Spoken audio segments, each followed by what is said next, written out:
વાગરા તાલુકાના પીપલિયા ગામે પુત્રની ગાળો બોલવા બાબતે ઠપકો આપવો એક વૃદ્ધ દાદા માટે કાર્ડ સાબિત થયું. ગત 24 ફેબ્રુઆરીના રોજ થયેલા લોહિયાળ હુમલામાં ગંભીર રીતે ઘાયલ થયેલા વૃદ્ધનું સારવાર દરમિયાન મોત નિપજતા સમગ્ર પંથકમાં રેલાટી વ્યાપી ગઈ છે. જો કે આ મામલે વાગરા પોલીસે સક્રિયતા દાખવી ગણતરીના કલાકોમાં જ હત્યાના ત્રણેય આરોપીઓને ઝડપી પાડી જેલ હવાલે કરી દીધા છે.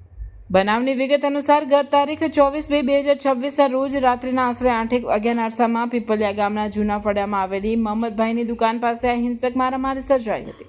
ફરિયાદી સોમાભાઈ મગનભાઈ રાઠોડનો પુત્ર જગદીશ ત્યાંથી પસાર થઈ રહ્યો હતો ત્યારે ગામના જ 3 શખ્સો તેને સામાન્ય બાબતમાં ગાળો બોલી ઝઘડો કરડ્યા હતા. પોતાના પુત્રને મુશ્કેલીમાં જોઈ 60 વર્ષીય સોમાભાઈ વચ્ચે પડ્યા હતા અને હુમલાખોરોને શાંત રહેવા સમજાવતા પૂછ્યું હતું કે તમે મારા પુત્રને કેમ ગાળો બોલીને મારો છો.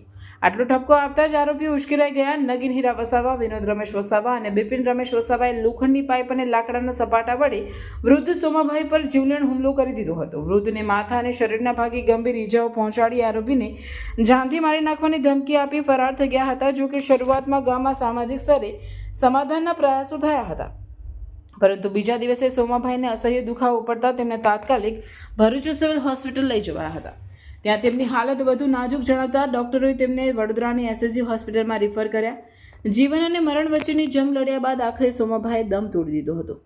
વાગરા પોલીસે શરૂઆતમાં આ મામલે બીએનએસની વિવિધ કલમો હેઠળ ગુનો નોંધ્યો હતો, પરંતુ વૃદ્ધનું મોત થતાં જ તપાસનો દોર તેજ કરી દેવામાં આવ્યો હતો અને ફરિયાદમાં હત્યાની કલમોનો ઉમેરો કરવામાં આવ્યો હતો. વાગરા પોલીસની ટીમે અલગ અલગ દિશાઓમાં તપાસ હાથ ધરી આ ત્રણેય હત્યારાઓને આખરે દબોચી લીધા છે. વાગરા પોલીસે પીપલિયા ગામના વૃદ્ધ સોમાભાઈ રાઠોડની હત્યાના ગુનામાં ઝડપાયેલ ત્રણેય આરોપીઓ જેમાં નગીન વસાવા, વિનોદ વસાવા અને બિપિન વસાવાને કાયદેસરની ધરપકડ બાદ કોર્ટમાં રજૂ કરવાની તજવીજ હાથ ધરી છે. પોલીસ આ શખ્સોના રિમાન્ડ મેળવીને હુમલામાં વપરાયેલ હથિયારો કબજે કરવા તેમજ ઘટના પાછળના અન્ય કોઈ છુપા કારણો છે કે કેમ તે દિશામાં ઊંડાણપૂર્વક તપાસ કરશે.